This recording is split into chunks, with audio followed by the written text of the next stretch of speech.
नमस्कार। ग्रहों की गोचरीय स्थिति पर रेगुलर वीडियो पाने के लिए साप्ताहिक राशिफल, मासिक राशिफल, त्रैमासिक राशिफल और ग्रहों के बाकी गोचर पर भी रेगुलर अपडेट्स पाने के लिए, जिसके हिसाब से आप अपने जीवन में थोड़ी गाइडेंस प्राप्त कर सकें, इसके लिए मेरे चैनल को अवश्य सब्सक्राइब करें। जिन लोगों ने सब्सक्राइब कर रखा है वो ऑल ये जो नोटिफिकेशन सेटिंग होती है इसको क्लिक करें, क्योंकि कभी कभी कुछ लोग बोलते हैं उनको नोटिफिकेशन नहीं मिलती। आशा करता हूँ चैनल को सब्सक्राइब करेंगे और रेगुलर वीडियोस अवश्य आप देखेंगे। नमस्कार। ओम गणेशाय नमः। ओम नमः शिवाय। मैं निखिल ज्योतिष आचार्य आप सभी का मेरे चैनल पर पुनः स्वागत करता हूँ। आशा करता हूँ कि आप सभी स्वस्थ होंगे। महादेव की कृपा आप सभी पर सदैव बनी रहे। ये वीडियो कर्क यानी कि कैंसर के लिए बहुत विशेष है, क्योंकि वीडियो है जनवरी, फरवरी, मार्च 2026 के त्रैमासिक राशिफल के बारे में, यानी कि आने वाले वर्ष के पहले 3 महीनों के त्रैमासिक राशिफल, क्वार्टरली हॉरोस्कोप। मेरे चैनल पर विस्तृत रूप से मासिक राशिफल, साप्ताहिक राशिफल आते ही हैं। जहां मासिक राशिफल में मैं जीवन के मुख्य एरियाज पर एक विवेचन देता हूं, वहीं साप्ताहिक राशिफल चंद्रमा के गोचर पे आधारित होता है। और भी ग्रहों के जो गोचर होते हैं उस पर वीडियोस यथासंभव आती ही हैं, लेकिन इन सब में से त्रैमासिक राशिफल बहुत विशेष होता है, क्योंकि जो लोग समझते हैं कि ज्योतिष कोई जादू टोना नहीं है, अपितु एक मार्गदर्शन की विद्या है, जिससे ग्रहों की स्थिति को जानकर हम अपने जीवन को उसके अनुरूप थोड़ा सा ढाल सकें। कहाँ पे कुछ अच्छा हो रहा है उसको जान सके, कहाँ पे बुरा हो सकता है उसको जान सके, लाभ उठा सकें, बच सकें, हेल्थ का ध्यान रख सकें। ऐसे लोगों के लिए ये त्रैमासिक राशिफल बहुत विशेष होता है, क्योंकि इसमें मैं 90 दिनों में जो गोचर हो रहे हैं ग्रहों के, चंद्रमा को मैं इसमें नहीं कंसीडर करता, बाकी सारे ग्रहों का जो गोचर होता है उसको मैं इसमें कंसीडर करता हूँ। यकीन मानिए ये जो 3 महीने के कालखंड है, जनवरी, फरवरी, मार्च, ये बहुत बहुत बड़े बदलाव लेकर आएगा। पहले तो बहुत सारे ग्रहों की युतियाँ होने वाली हैं इस 3 महीने के कालखंड में। कभी 4 ग्रहों की युति, कभी 2 की, कभी 3 की, और एक बार तो 5 ग्रहों की युति भी होगी। इसके साथ ही ग्रहण लगेंगे। सूर्य ग्रहण होगा, चंद्र ग्रहण होगा, मंगल उच्च के होंगे, शुक्र उच्च के होंगे, बुध वक्री होंगे। मार्च में बृहस्पति मार्गीय हो जाएंगे और पिता पुत्र यानी कि शनि सूर्य साथ साथ आएंगे। तो बहुत कुछ घट रहा है। ये तो कुछ ही चीज़ें थी और इन सभी का विवेचन मैं करूंगा इस वीडियो में। यदि आपकी लग्न राशि या चंद्र राशि कर्क है, दोनों ही गाइडेंस के लिए इस राशिफल को देख सकते हैं। जहाँ से सूट और रिलेट करता है ज़्यादा वहाँ से देखिए। व्यक्तिगत तौर पे मेरा मानना है लग्न से देखेंगे तो अच्छा है। इनकेस नहीं पता है आपको अपनी लग्न राशि, तो अपनी चंद्र राशि से भी इसको देख सकते हैं। शुरू करते हैं अत्यंत महत्वपूर्ण राशिफल का। शुरू करते हैं जनवरी के महीने के साथ। जनवरी का महीना बहुत विशेष रहेगा, क्योंकि इसमें ग्रहों की युतियाँ बहुत रहेंगी, बहुत सारे ग्रह एक साथ रहेंगे। जो पहला गोचर है इस महीने का वो 13 जनवरी को होगा, लेकिन उससे पहले 4 ग्रहों की युति आपके छठे घर में होगी और आपके छठे भाव पर ही केतु, गुरु और शनि, 4 + 3 7 ग्रहों का प्रभाव रहेगा। ये कई मायनों में अच्छा भी है, क्योंकि छठा भाव जो होता है ये बहुत महत्वपूर्ण स्थान होता है। ये एक ऐसा भाव है जो मैं कई बार समझा चुका हूँ। ये सेल्फ एफर्ट से राजयोग देता है, क्योंकि ये भाव भाग्य से कर्म और कर्म से भाग्य है। यहाँ पे आपके योग कारक भी होंगे मंगल। यहाँ पे आपके 12वें घर के स्वामी बुध भी होंगे, जो विपरीत राजयोग बनाएंगे। मंगल बुध का छठे घर में होना यानी कि लीगल कार्य में सफलता, लिखा पढ़ी के कामों में सफलता, और इसके साथ ही यहाँ पे इन दोनों का होना प्रॉपर्टी संबंधित कार्यों को भी पूर्ण करवाता है। यहाँ पे सूर्य भी हैं। सूर्य आपके धन स्थान के स्वामी हैं और यहाँ पे शुक्र भी हैं। शुक्र आपके लाभ स्थान के स्वामी हैं।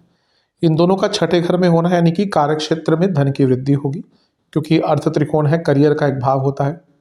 और इन दोनों का यहाँ पे होना यानी कि कोई पैसा फंस गया था उसमें भी आपको लाभ मिलेगा। और जैसे मैंने कहा मंगल योग कारक ग्रह है, तो योग कारक ग्रह की युति धन स्थान के स्वामी और लाभ स्थान के स्वामी के साथ, यानी कि आपके सेल्फ एफर्ट्स बहुत अच्छे रहेंगे धन प्राप्ति की वृद्धि के लिए। यहाँ पे बुध भी होंगे जैसे मैंने पहले कहा, और वो एक उपचय भाव के स्वामी हैं, और ये उपचय भाव है यहाँ पे मंगल, सूर्य, बुध, शुक्र को छोड़कर सारे ही तीनों ग्रह बहुत अच्छा रिजल्ट देते हैं। और सबसे इंपॉर्टेंट बात है कि शनि, गुरु और केतु की दृष्टि। कर्क वाले लोग कभी कभी थोड़े से लेट बैक हो जाते हैं, उनको एक पुश चाहिए होता है, कोई चाहिए होता है जो इनको थोड़ा सा गाइड करे या पुश करे कि भाई आगे बढ़ो। ये वो समय है जब आपको गाइडेंस मिलेगी और अपने आप ही आप एफर्ट्स करेंगे अपने जीवन में आगे बढ़ने के लिए। कोई ऋण था आपके ऊपर, उसको चुका पाएंगे, ऋण मुक्त होने का समय है। कोई लोन चाहिए नया, अच्छे रेट पे आपको इंटरेस्ट रेट पे लोन मिल जाएगा। हाँ, बस इतने सारे ग्रह 12वें घर को देखेंगे, खर्चे बहुत बढ़ने वाले हैं जनवरी से ही। और छठे घर में इतने सारे ग्रह जिसमें मंगल भी हैं। अब आपके लग्नेश तो बहुत तेज भागते हैं, तो हम उनको तो यहाँ पे नहीं पकड़ सकते क्योंकि वो 2.5 दिन में राशि बदल लेते हैं। लेकिन छठे घर में मंगल, सूर्य, बुध, ये इंजरीज का कारक बनता है, सर्जरीज का कारक बनता है, और हेल्थ वाइज भी प्रॉब्लम आ सकती है क्योंकि छठे घर पर 7 ग्रहों का प्रभाव है। इसीलिए हेल्थ और खर्चे ये जितना कंट्रोल में आप रख लेंगे उतना आपके लिए अच्छा रहेगा। अदरवाइज तो इस समय आपका काफ़ी अच्छा है, काफ़ी श्रेष्ठ है। आत्मबल बढ़ेगा, अपने ऊपर विश्वास बढ़ेगा, आपकी संकल्प शक्ति बहुत अच्छी हो जाएगी। कुछ सीखना चाहते हैं कार्य क्षेत्र में, बिजनेस में, आप स्टूडेंट हैं तो और भी अच्छा है, स्टूडेंट है तो या किसी भी कंपटीशन के लिए तो बहुत अच्छा समय है। और जैसा मैंने कहा ना, अपने आप को बेहतर करने का ये मौका आपको प्राप्त होने वाला है, बहुत अच्छा समय है। बस सेहत और खर्चे इन पर नियंत्रण कीजिएगा। चोट आदि काफ़ी लग सकती है यहाँ पे, जो नॉर्मल चोट होती है। अब अगर मारक दशा चल रही है तो एक्सीडेंट्स का योग है, अदरवाइज नॉर्मल चोट आदि काफ़ी लगती है। इसके बाद 13 जनवरी से ग्रहों के गोचर स्टार्ट होंगे। पहला गोचर होगा शुक्र का। शुक्र आपके 7वें घर में आकर बैठ जाएंगे मकर में 13 जनवरी को। लाभ स्थान के स्वामी का सप्तम में आना, पहला तो आपके पति या पत्नी को कुछ लाभ मिल सकता है। बिजनेस करते हैं तो लाभ ही लाभ है, और प्रमोशन का योग है क्योंकि लाभ स्थान का स्वामी सप्तम में है। प्रमोशन, रिकॉग्निशन का योग, और यहाँ से ये लग्न को ही देखेंगे। और शुक्र जो है वो 4थे घर के स्वामी भी है और 11वें घर के, तो ये प्रॉपर्टी एसेट्स दोनों का योग बन रहा है। तो प्रॉपर्टी खरीदने का योग है, या फिर हो सकता है आप ना ले, आपके घर में किसी को प्रॉपर्टी का लाभ यहाँ पे प्राप्त हो जाए, तो ये भी बहुत श्रेष्ठ चीज है। सप्तम में जब शुक्र आते हैं तो विवाह का योग अपने आप ही बन जाता है। शुक्र क्योंकि कारक है, उनका सप्तम में आना, लग्न में आना, 11वें में आना, पंचम में आना, ये वो पिन पॉइंट करता है। आप देखिए ना, कभी भी जब किसी व्यक्ति का विवाह हो रहा होता है, शुक्र उस समय जब हम पिन पॉइंट करके जाते हैं कि भाई इस महीने में हो सकता है, तो शुक्र का गोचर बहुत महत्वपूर्ण हो जाता है। इवन जब मुहूर्त निकालते हैं तो भी शुक्र का गोचर बहुत महत्वपूर्ण तरीके से देखना चाहिए। होता क्या है कि अधिकतम लोग मुहूर्त नहीं निकालते ढंग से, केवल पंचांग में देखकर। लग्न शुद्धि बहुत इंपॉर्टेंट होती है मुहूर्त में, लेकिन अधिकतम लोग करते नहीं क्योंकि बहुत समय लगता है उसमें। मैं भी कई बार बहुत बार नहीं कर पाता, मैं बोल देता हूँ किसी से करवा लीजिए, क्योंकि उसमें बहुत टाइम टेकिंग होता है। कुछ बहुत ही रेगुलर क्लाइंट्स है वो पीछे बढ़ जाता है, अदरवाइज बहुत टाइम कंज्यूमिंग है। लेकिन कोई ऐसा व्यक्ति ढूंढिए, कभी भी आपको विवाह का मुहूर्त निकालना होता है, कोई ऐसा व्यक्ति ढूंढिए जिसको मुहूर्त का बहुत ज्ञान हो, उसमें लग्न शुद्धि आदि बहुत इंपॉर्टेंट होता है। खैर टॉपिक से हटेंगे नहीं, तो ये विवाह के लिए बहुत अच्छा समय है और रिकॉग्निशन के लिए बहुत अच्छा समय। ये वो समय है आपके पति या पत्नी को भी कुछ बड़ा लाभ धन का या अदरवाइज प्राप्त हो सकता है। वैवाहिक जीवन में थोड़ी हार्मनी बनेगी कुछ दिनों के लिए, क्योंकि मंगल आ रहे हैं, लेकिन कुछ दिनों के लिए थोड़ी हार्मनी बनेगी। इसके बाद 14 जनवरी को सूर्य यहाँ पे आ जाएंगे। अब धन के लिए तो बहुत अच्छे हैं, लेकिन सूर्य कभी भी वैवाहिक जीवन के लिए बहुत अच्छे नहीं होते।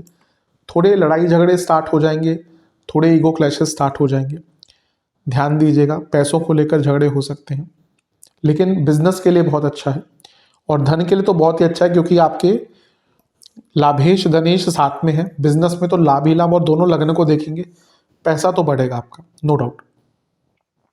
इसके बाद 16 जनवरी को मंगल यहाँ पे आ जाएंगे। अब ये मंगल पहला तो योग कारक है आपके, ठीक है। दूसरा आपके यहाँ पे उच्च के हो रहे हैं। करियर के लिए तो ये महीना बहुत अच्छा दिख रहा है, प्रमोशन के योग हैं, रिकॉग्निशन के योग हैं। आपके पंचमेश भी हैं, तो बिजनेस में नए नए आइडियाज, डिपार्टमेंटल चेंज भी हो सकता है। और अगर यकीन मानिए, अगर आपका बहुत टाइम से प्रमोशन रुक रहा था ना, बहुत वेल डिजर्विंग प्रमोशन यहाँ पे आपको प्राप्त हो सकता है। मंगल बहुत स्ट्रांग है, ग्रहों के बल उनके अवस्था के अनुसार बहुत प्रकार के बल होते हैं। मैंने कहा ना कि भाई एक ग्रह उच्च का है, उसके बाद वो स्वराशि का है, मूल त्रिकोण का है, फिर अस्त है, तो ऐसे ऐसे करके उनके जो बल है ना कम होते रहते हैं। ये बहुत बहुत डीप टॉपिक है, लेकिन उच्च का ग्रह बहुत बली हो जाता है।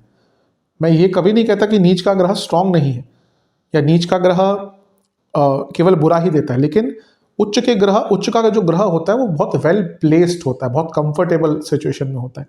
तो आपका योग कारक जब कंफर्टेबल सिचुएशन में होगा तो उस भाव से संबंधित, तो विवाह का भी ये योग बनाता है। झगड़े तो होंगे विवाह में क्योंकि मंगल आ गए, सूर्य आ गए, लेकिन एक अच्छी चीज ये है कि योग कारक है तो थोड़े लड़ाई झगड़े के बाद चीजों को सुलझाने का मौका भी आपको दे देंगे।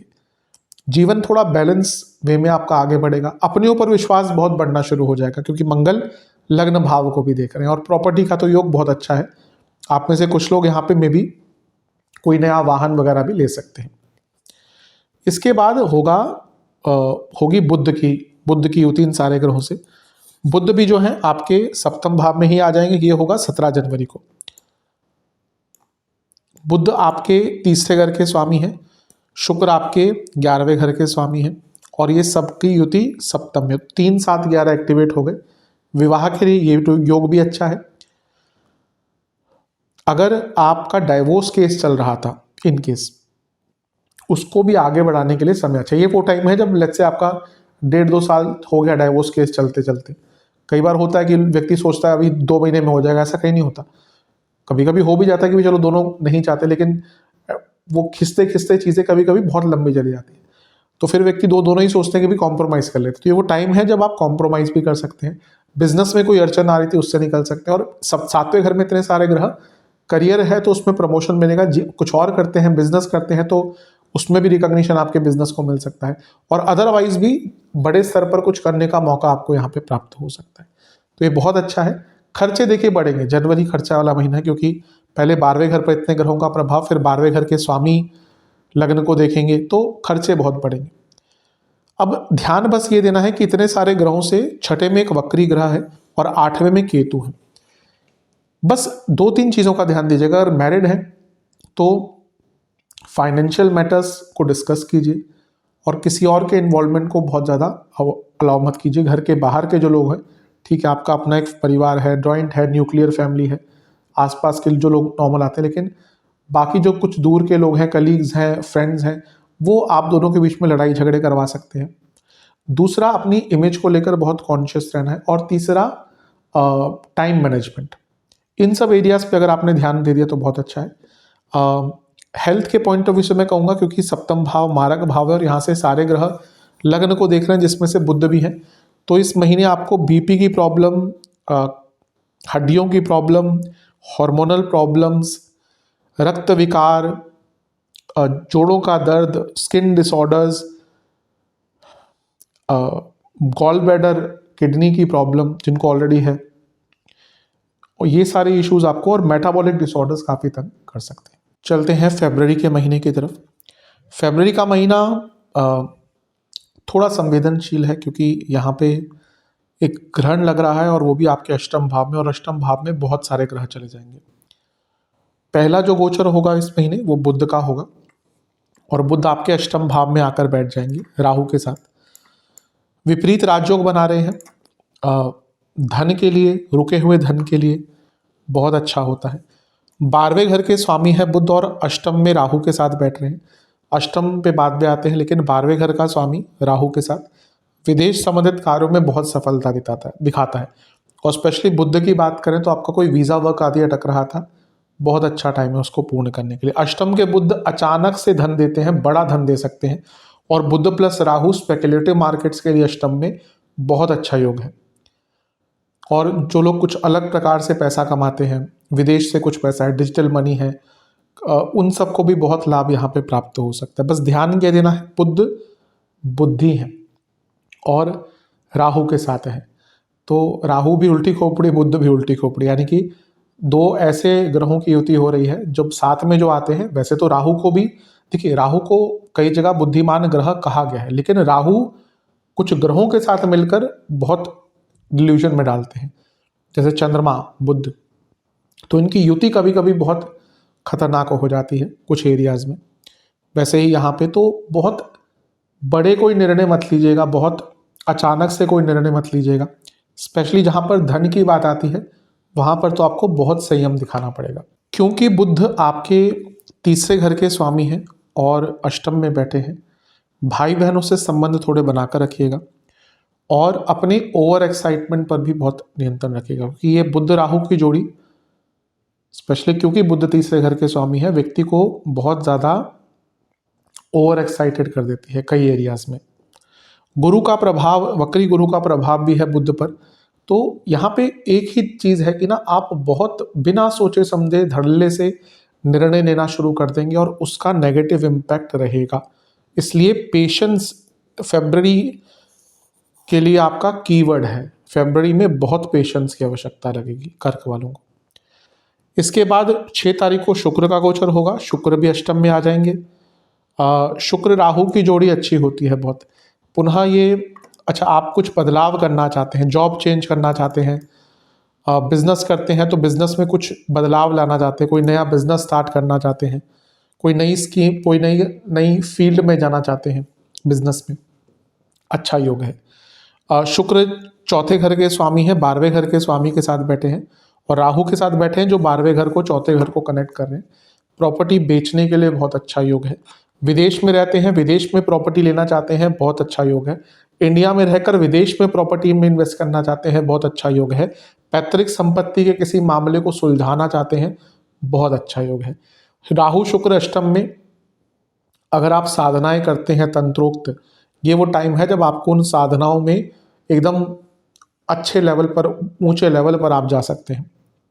लेकिन जिनकी कुंडलियां वीक है, ये वो समय भी है क्योंकि यहाँ पे बुध भी है और आपके चंद्रमा तो बहुत ही तेज गोचर करते हैं लग्नेश। तो कुछ लोग जिनकी कुंडलियां वीक है ना, उनके ऊपर तंत्र का बुरा उपयोग या पूरा प्रभाव भी हो सकता है। हर व्यक्ति पर तंत्र का उपयोग नहीं हो सकता। और आप ये भी भूल जाइए, जो कुछ लोग मेकअप करके यूट्यूब पे बैठते हैं वो वशीकरण आदि सिखा देते हैं, नहीं हो सकता। बहुत उच्च कोटि की चीज़ है ये, ऐसे नहीं हो सकती ये चीज़ें। एक व्यक्ति को तंत्र सीखने के लिए कितना समय लगता है, उसमें कितने कितने रूल्स हैं, तो ऐसे नहीं होता। और हर व्यक्ति के ऊपर भी नहीं हो सकता। कई बार मेरे से लोग पूछते हैं कि है, अगर मैं कई बार होता है दिखता है तो मैं बता देता हूँ, अदरवाइज कई बार वो ग्रहों का ही प्रभाव होता है, लेकिन लोगों को लगता है कि तंत्र ही हुआ है। लेकिन ये वो समय है जब इस प्रकार की चीज़ें आपके ऊपर हो सकती हैं, थोड़ा सा सचेत रहिएगा। मैरिड लाइफ के लिए थोड़ा प्रॉब्लमेटिक टाइम होता है। राहु शुक्र है तो ट्रस्ट इश्यूज होते हैं, किसी और का इन्वॉल्वमेंट हो सकता है, ये चीज़ें तंग करेंगी। इसके बाद 13 तारीख को सूर्य का गोचर होगा, यहाँ से प्रॉब्लम स्टार्ट होंगी, क्योंकि एक तो अष्टम में सूर्य चले गए, धन स्थान के स्वामी हैं। पैसा आ सकता है लेकिन पैसों का नुकसान भी होगा, खर्चे बहुत बढ़ जाएंगे। और यहाँ से देखिए, सूर्य राहु जब भी साथ में होते हैं तो ग्रहण दोष स्टार्ट हो जाता है, जो ज्योतिषीय दोष होता है। और फिर खगोलीय घटना भी होती है, जैसे हम कहते हैं साल में ग्रहण लग रहा है, तो यहाँ पे ग्रहण भी लग रहा है 17 तारीख को। तो यहाँ से प्रॉब्लम, क्योंकि अष्टम भाव में ये सब कुछ हो रहा है, तो ये पीरियड हेल्थ के लिए बिल्कुल अच्छा नहीं है। आपके शत्रु बहुत एक्टिव हो जाएंगे, आपको कोई क्रॉनिक डिजीज चल रही है बहुत तंग करेगी, कोई पुरानी बीमारी वापस आ सकती है। खर्चे तो अंतहीन होने वाले हैं, खर्चों के लिए फरवरी भी बहुत खतरनाक लग रहा है आपका। लेकिन थोड़ी सी चिंता ये दिख रही है कि जॉब जाने के योग कुछ लोगों के यहाँ पे बन रहे हैं, क्योंकि 10वें से 11वें में ग्रहण का लगना, यानी कि अचानक से इनकम का रुक जाना। और इसका अगला जो गोचर है 23 फरवरी को, वो भी मंगल का ही होगा, और मंगल दशमेश है, उनका भी अष्टम में जाना अनिश्चितता दिखाता है। तो ये 17 तारीख या 15 फरवरी से महीने का अंत तक का टाइम, जो लोग जॉब करते हैं थोड़ा सचेत रहिए, और अदरवाइज भी बहुत सचेत रहिए, क्योंकि अभी हमने जॉब की ही बात करी, लेकिन आपके योग कारक अष्टम में आ गए और अष्टम में 1 2 3 4 5 ग्रह, गुरु का प्रभाव, वो भी वक्री गुरु।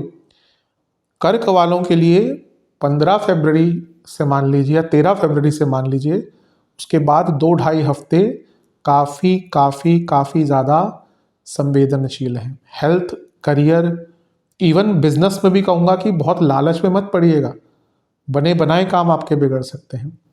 बहुत अनिश्चिततापूर्ण ये आपका समय रहने वाला है, बहुत ध्यान दीजिएगा। कभी कभी ये होता है कि अष्टम भाव में इतने ग्रह होते हैं ना, तो एक ब्लेसिंग इन डिस्गाइज होती है।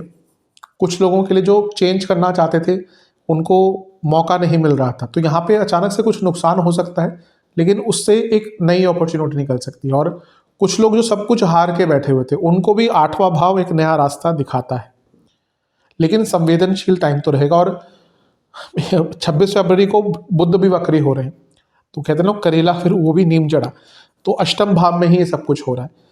फिर से कहूँगा कर्क वालों के लिए बहुत, जिसको अब भी कुछ लोग बोलेंगे नेगेटिव बता रहे हैं, तो भाई आपकी अपनी वो हो सकती है। मुझे पता है जो लोग मेरे वीडियोस ढंग से सुनते हैं, जो टाइम देते हैं, मैं जानता हूँ कि जो मेरे वीडियोस देखते हैं वो पूरी देखते हैं और बहुत लंबे समय से वीडियो देखते आते हैं। कई साल हो गए मुझे भी अब यूट्यूब पे, तो जो गाइडेंस प्राप्त करते हैं वो पूरी वीडियो देखते हैं, मुझे पता है उनके बारे में। तो वो जो गाइडेंस के लिए देखते हैं उनको यही कहूँगा कि संवेदनशील है।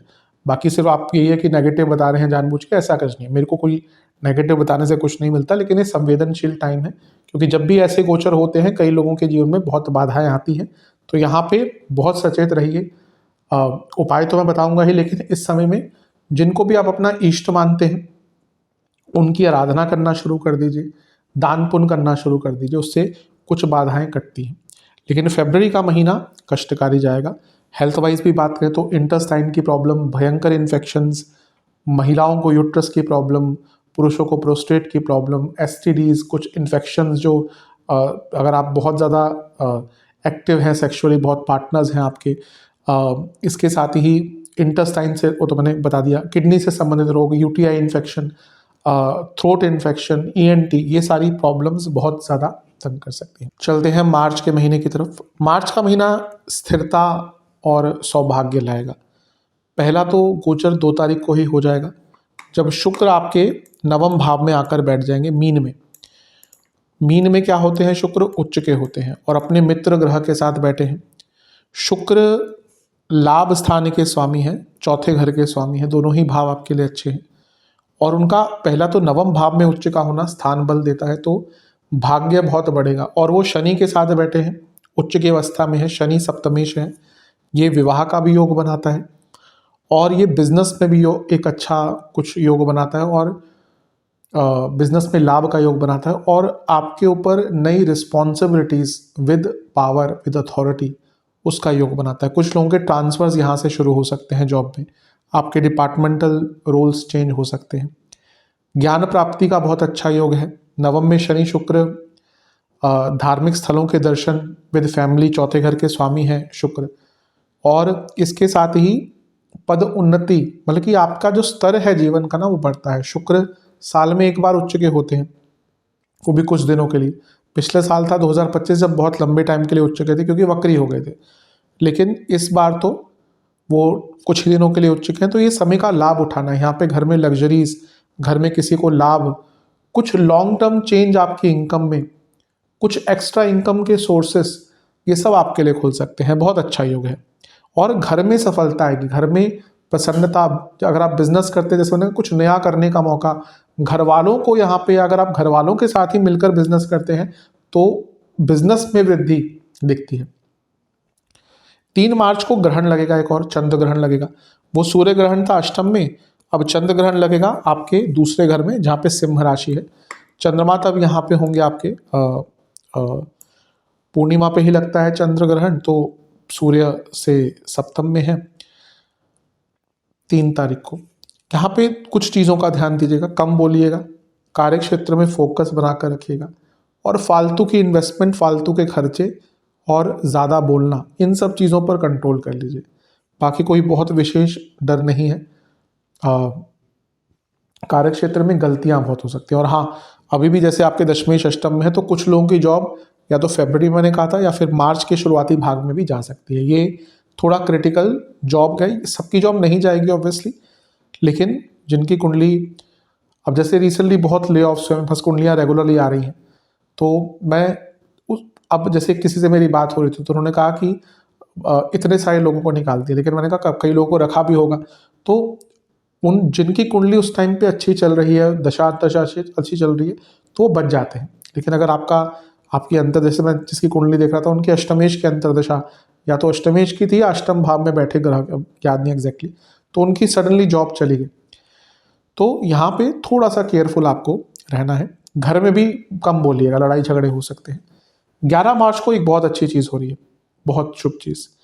आपके जो बृहस्पति हैं, जो आपके भाग्येश हैं और नवंबर से ही वक्री चल रहे थे, वो मार्गी हो जाएंगे। तो ये बहुत अच्छा है, भाग्य का साथ मिलेगा।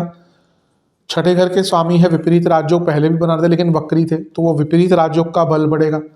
खर्चे थोड़े से अब कंट्रोल में आना शुरू होंगे मार्च में। दुविधाएं दूर होंगी, सुविधाएं बढ़ेंगी। जो बदलाव लाना चाह रहे थे वो बदलाव ला पाएंगे और जीवन का स्तर थोड़ा इंप्रूव होना शुरू हो जाएगा। कोई रोग तंग कर रहे थे, निकल नहीं पा रहे थे, उबर नहीं पा रहे थे, रिकवरी नहीं कर पा रहे थे, वो रिकवरी हो पाएगी। अपने लाइफस्टाइल को बेटर कर पाएंगे और जीवन को दृढ़ता से आगे बढ़ा पाएंगे। बहुत अच्छा है आपके लिए गुरु का मार्गी होना। भाग्य स्थान के स्वामी मार्गी हो गए तो भाग्य अपने आप साथ देना शुरू करता है। इसके बाद 15 मार्च को सूर्य का गोचर होगा। पिता पुत्र साथ में आकर बैठ जाएंगे, यानी कि सूर्य और शनि। अच्छा, पहले तो सूर्य और शुक्र की जो युति है वो आपके लिए हमेशा ही अच्छी रहेगी धन के लिए, क्योंकि सूर्य धनेश है तो शुक्र लाभेश है। लक्ष्मी स्थान में, भाग्य स्थान में युति हो रही है और भी श्रेष्ठ है। फिर से कहूँगा, कुछ लोगों के ट्रांसफर, रोल चेंज हो सकती है। कुछ अथॉरिटी, कोई ज़्यादा पावर आपको दी जा सकती है। और यहाँ पे शुक्र भी साथ में है, शनि भी साथ में है। जो लोग बिजनेस करते हैं उनके तो वारे न्यारे हैं। बिजनेस अपना कुछ काम है, सेल्फ एम्प्लॉयमेंट है, बहुत अच्छा समय। बस ध्यान ये देना है कि शनि सूर्य साथ में, पिता पुत्र संबंध बिगड़ते हैं या बच्चों के माँ बाप से संबंध बिगड़ते हैं और बॉसेस से बहुत कहासुनी हो सकती है। इस पर नियंत्रण रखिएगा। और कुछ टैक्स वगैरह का आपका इशू या सरकार से कोई प्रॉब्लम चल रही है, उसको सॉल्व कर लीजिएगा। इसके बाद 21 मार्च को गोचर तो नहीं होगा, लेकिन बहुत अच्छी चीज़ होगी कि बुध मार्गी हो जाएंगे।